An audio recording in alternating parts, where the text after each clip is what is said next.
Hola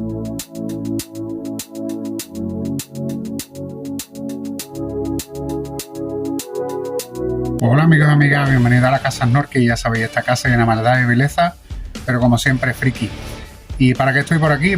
Estoy para contaros que el 22 de enero de 1988 se estrenó la que para mí es una de las mejores películas bélicas de la historia, dirigida por Stanley Kubrick, y ya sabéis de qué estoy hablando, de La chaqueta metálica. Bueno, y como ya sabéis, esta película dirigida por Kubrick es una de las obras maestras de Kubrick, película muy polémica por un montón de secuencias que salen que son bastante fuertes y que cuenta la realidad de la guerra de Vietnam, aunque originalmente la película iba a estar basada en el Holocausto. Pero bueno, no quiero contaros más, ya sabéis que siempre antes de contaros toda la historia tenemos que meter nuestra intro, así que Javi, dentro vídeo.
Nada, me voy a quitar el casco porque el casco pesa, que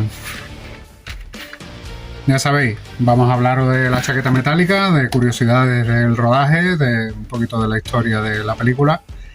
La película iba a estar ambientada en el Holocausto, pero después de estar hablando con el guionista, pues Kubrick prefirió ambientarla en la época de Vietnam, que era algo más reciente y que podía darle muchísimo más juego. La película está basada en el libro de El chaleco de acero, escrito por Gustav Hayford, y en 1985 se puso en contacto Stanley Kubrick para hablar sobre el guión de la película, y en ningún momento Gustav Hayford vio a Stanley Kubrick, y todas las conversaciones las hicieron por teléfono y todas las modificaciones las hicieron por teléfono hasta que recibió Gustav Hayford el guión. El nombre de la película viene por un tipo de munición que se llama Full Metal Jacket, y por eso la película se llama La chaqueta metálica en lugar del chaleco de acero. Gustav Hayford se reunió tanto con el guionista como Stanley Kubrick cuando ya el guión estaba terminado, y fue cuando acabaron de hacer las últimas modificaciones del guión. La película se rodó entre 1985 y 1986, y aunque muchos creáis que la película se rodó en Estados Unidos, la película se rodó íntegramente en Inglaterra, en diferentes parajes de Inglaterra, entre ellos la Isla de Perros, en un parque nacional y demás.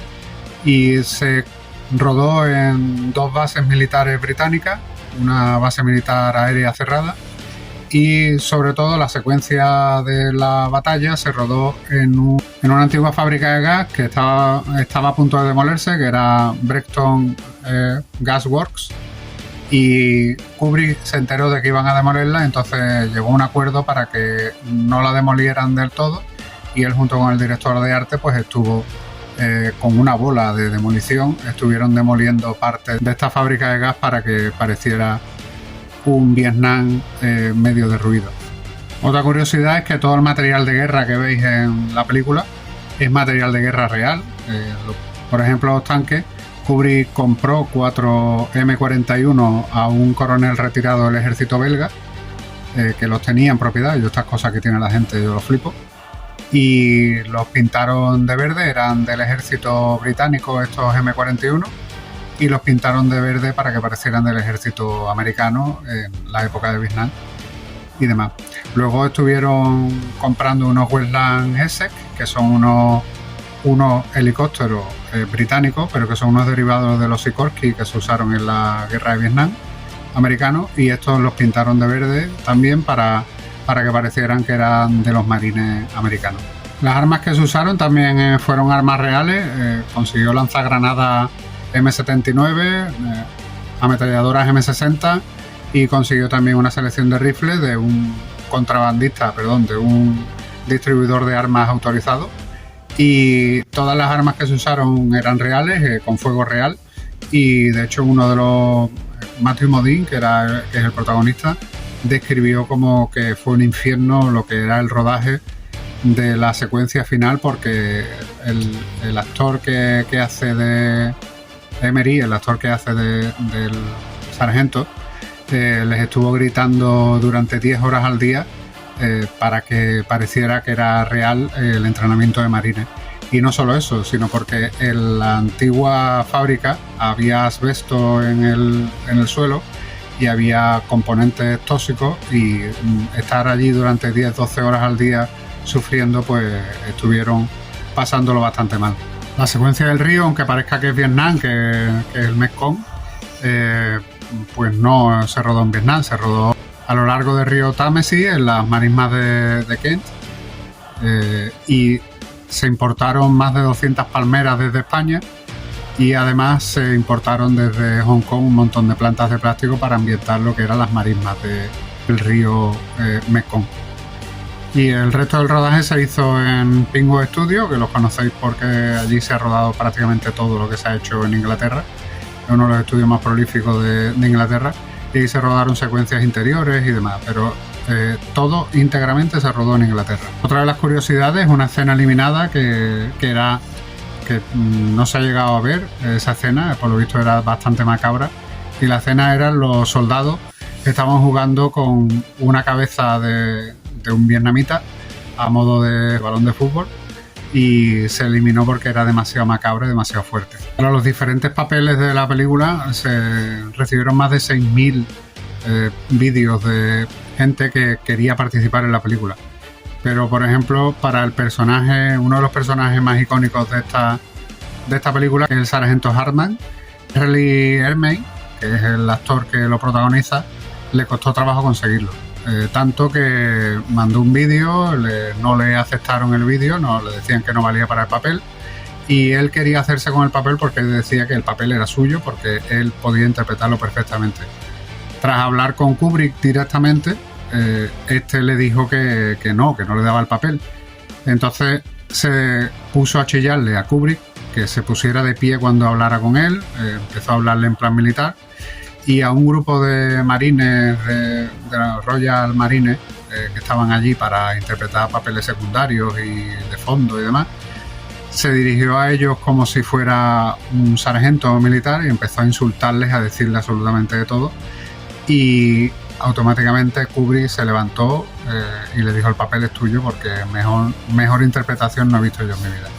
Y así es como consiguió este actor el personaje tan icónico de película militar, que luego se ha copiado una y otra vez, y con frases tan míticas como la de Soldado, ¿de dónde eres? Que soy de Oklahoma. Pues en Oklahoma nada más que hay maricones y cuernos, y no te veo los cuernos por ninguna parte, ¿no? Y a mí es uno de los personajes favoritos de la película, junto con el soldado patoso, y me encanta, este personaje me encanta.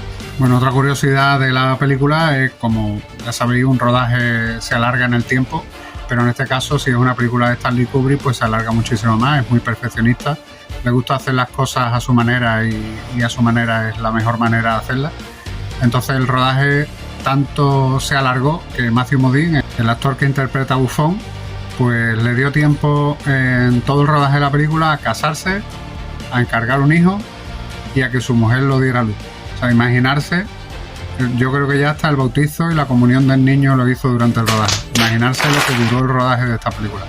Estuvo durante casi 2 años rodando, en 1985-1986, rodando la película, y como es de esperar, pues se alargó tanto en dinero como en presupuesto, como en horas y días, lo que es el rodaje de la película. La película costó $30 millones hacerla, y recaudó más de $120 millones, por lo que fue bastante rentable, y ya no solo como tal, sino como que es una obra maestra de Kubrick, extraña donde las haya, pero que es un peliculón sobre la época de Vietnam. Bueno, otro de los personajes míticos de esta película, Recluta Patoso, interpretado por Vincent D'Onofrio, y En este caso, para conseguir el papel, que es otro que también intentó conseguir el papel a toda costa, tuvo que engordar 30 kilos y estuvo 7 meses para engordar los 30 kilos y tardó 9 meses en perder los 30 kilos que engordó.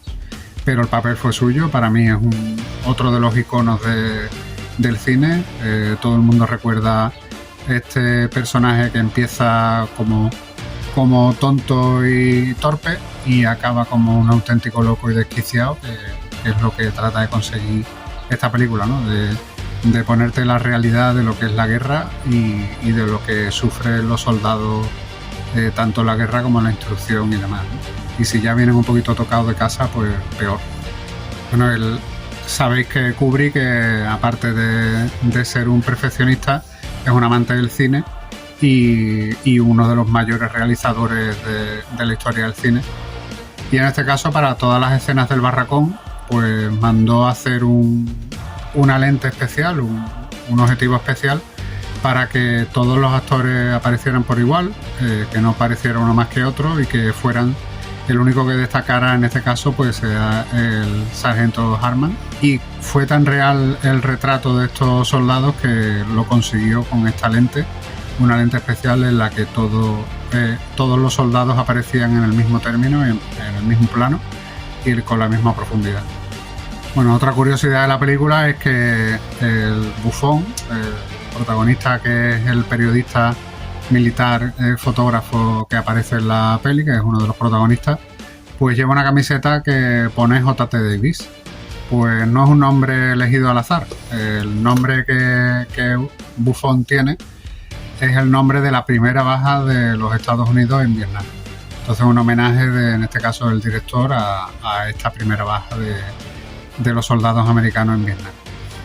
La curiosidad es que el personaje que interpreta al sargento Hartman, al igual que la otra película de la que os hablé, que es Oficial y Caballero, en la que Louis Joseph Jr. interpreta al sargento Foley, pues no conoció a los actores hasta el día que se interpretaba la secuencia en la que está en los barracones. Pero no solo que no los conociera, es que los conoció en ese momento, en el momento en que estaban rodando. Entonces la reacción de ellos fue muchísimo más real, fue una cosa que se le ocurrió a Kubrick y fue muchísimo más real y consiguió que el personaje del sargento Hartman fuera tan impactante y que los actores realmente estuvieran acojonados porque no conocían qué es lo que iba a hacer este actor.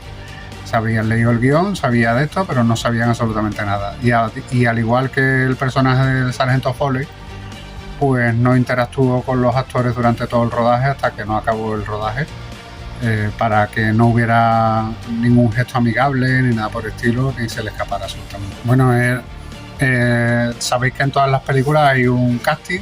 En este caso, Kubrick no se quiso calentar la cabeza y lo que hizo fue anunciar en Estados Unidos y en Inglaterra que se iba a hacer una película sobre Vietnam y que querían vídeos sobre gente participando en Vietnam, básicamente. Entonces recibieron más de 3.000 cintas en las que los actores y la gente que quería protagonizar esta película pues se representaba combatiendo en Vietnam, y de las que Kubrick vio aproximadamente unas 800 cintas. Incluso no valieron para nada porque ya sabéis lo que os he contado antes del sargento Hartman, que directamente fue a buscar el papel.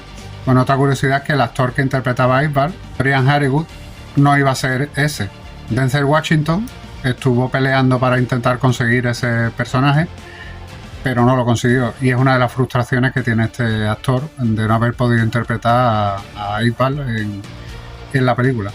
¿Qué creéis que hubiera sido si hubiera sido Denzel Washington? ¿Hubiera mejorado el personaje, no? ¿O hubiera dado igual? Bueno, y como última curiosidad, la banda sonora de La Chaqueta Metálica, todos la conocéis, yo la he tenido durante años puesta en mi casa, en el coche, en todos sitios, porque es una gran banda sonora, pero en este caso no hay un gran compositor detrás. Detrás de la banda sonora quien está es la hija de Stanley Kubrick, Vivian Kubrick, y lo que hizo fue componer usando un sintetizador la banda sonora para crear una atmósfera bastante sucia y hostil, como sabéis, pero estuvo componiendo al estilo de lo que luego hizo Tarantino más adelante, que creo que esto sentó las bases de la música de Tarantino. Estuve mirando las listas del Billboard de 1962 al 69, que fue lo que duró la guerra de Vietnam, para ver cuándo fueron los grandes éxitos de esta época. Y eligió los grandes éxitos y con ella compuso la banda sonora, que fue un antes y un después en el tema de las bandas sonoras, en las que metió música rock, que ya sabéis que abunda muchísima música rock. Para mí es una de las mejores bandas sonoras, en este caso de la historia, sin ser banda sonora, porque es música que acompaña, y yo creo que fue todo un éxito el meter todo este rock en ella, ¿no? Al igual que hicieron, por ejemplo, en otra de mis grandes favoritas de la época de Vietnam, que es Good Morning Vietnam, se metió muchísima música de la época y fue todo un rotundo éxito. Que una de las curiosidades de esta banda sonora es que Painting Black de los Rolling Stones no aparece en el disco por temas de derecho, pero sí se usa en la película. Y bastante curioso de que no se pudo meter en los discos, pero hay algunas bandas sonoras que la puedes encontrar en listas de reproducción de YouTube, en la que sí aparece como banda sonora, pero por temas de derecho no se pudo incluir dentro del disco. Y nada, chicos, espero que os haya gustado este vídeo de curiosidades de la película. Para mí es una de las grandes obras maestras del cine, y no solo del cine, sino del cine de bélico, y en este caso de la guerra de Vietnam, que es un tema también que me apasiona. Que hay poco material porque debería de haber muchísimo más, pero hay veces que la realidad de lo que sufrieron allí los soldados pues se silencia, y hay pocas películas que representan como esta todo el sufrimiento de estos soldados que fueron una guerra a perderla, que es una de las grandes derrotas de los Estados Unidos, y como volvieron muchísimos soldados de allí tocados no solo en la cabeza, sino tocados de salud y demás, ¿no? Así que nada, chicos, si os gusta este tipo de vídeos y queréis algún vídeo más de curiosidades, dejadnos en los comentarios. Espero que os haya gustado. Nos podéis buscar en redes sociales por @lacasasnorki. Tenemos un canal de TikTok en el que ya sabéis que estamos subiendo contenido exclusivo. Solo compartimos vídeos pequeños y pequeños reels contando tops y trailers de películas y demás. Y dejadnos un me gusta, seguidnos, suscribiros a nuestro canal, compartir este vídeo si os ha gustado, y os esperamos en el siguiente vídeo. Y como siempre digo, larga vida y prosperidad, y que la fuerza os acompañe. Hasta luego.